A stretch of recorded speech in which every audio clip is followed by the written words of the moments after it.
Les deux vieux et l'arbre de vie.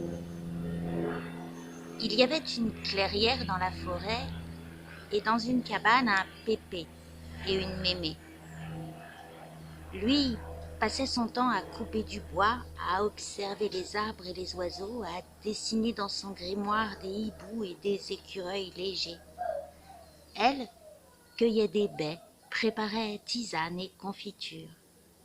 Quand le pépé s'absentait, elle aimait bien fouiner dans le grand livre du vieux. Quand la mémé allait dans le bois, il trempait son doigt dans la confiture, ravi de chaparder un peu. Et le temps passait avec la lune qui faisait sa ronde. Un matin, le pépé vit une graine sous la table. Mémé, dit-il, oh mémé, ne balaye plus. Trop contente la mémé, elle abandonna volontiers la corvée du matin. Il y a des choses plus importantes, non? Quelque temps après, elle dit au pépé, tu l'as vu sous la table? Eh ouais, un petit arbre avait poussé et sa tête touchait déjà le plateau. Ah bah, tant pis, fit le pépé. Tant pis, répondit la vieille. Fais ce qu'il faut, mon homme. Le vieux fouilla dans la mie, sortit sa hache, s'approcha de l'arbrisseau et fendit la table en deux. À partir de ce jour, ils mangèrent sur leurs genoux. Ce n'était pas si important. Ce qu'il était, c'est que l'arbre pousse. Et le temps passa avec la lune qui faisait sa ronde. L'arbre se plaisait chez eux, il avait grandi, sa tête toucha bientôt le plafond.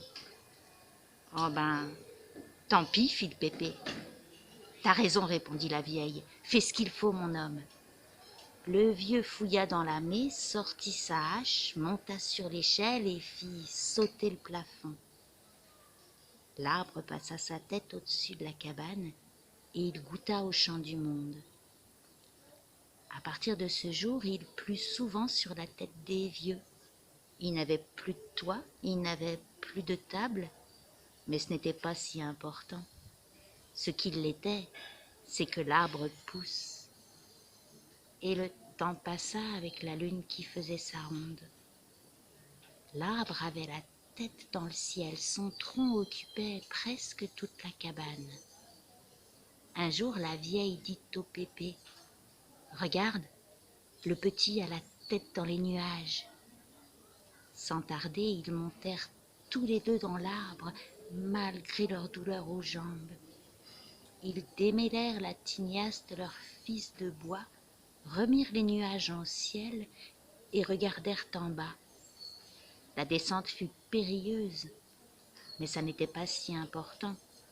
Ce qu'il était, et le temps passa avec la lune qui faisait sa ronde.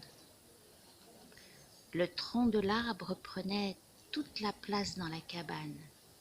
Quand la mémé, un soir, contemplant le ciel, dit au pépé, « Regarde, il a la tête qui touche la croûte du ciel. »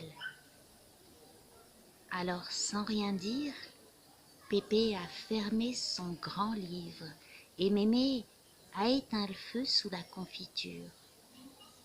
Puis ils ont commencé à grimper dans l'arbre, malgré leur douleur aux jambes. Ce fut long, pénible, mais ça n'était pas important. Ce qu'il l'était, ils arrivèrent dans la tignasse de leur fils de bois parmi les étoiles. La mémé sortit sa cuillère de son tablier. Le pépé prit sa hache dans sa ceinture et comme de vieux ouvriers, ils cassèrent en souriant la croûte du ciel. L'arbre est passé de l'autre côté par la boutonnière du ciel. Pépé et Mémé l'ont suivi. Ils ont trouvé une clairière dans la forêt des étoiles et vivent dans une cabane de lumière. Ce matin, le pépé a aperçu une graine sous la table. Compte à l'envers, compte à l'endroit, compte de travers ou compte tout droit.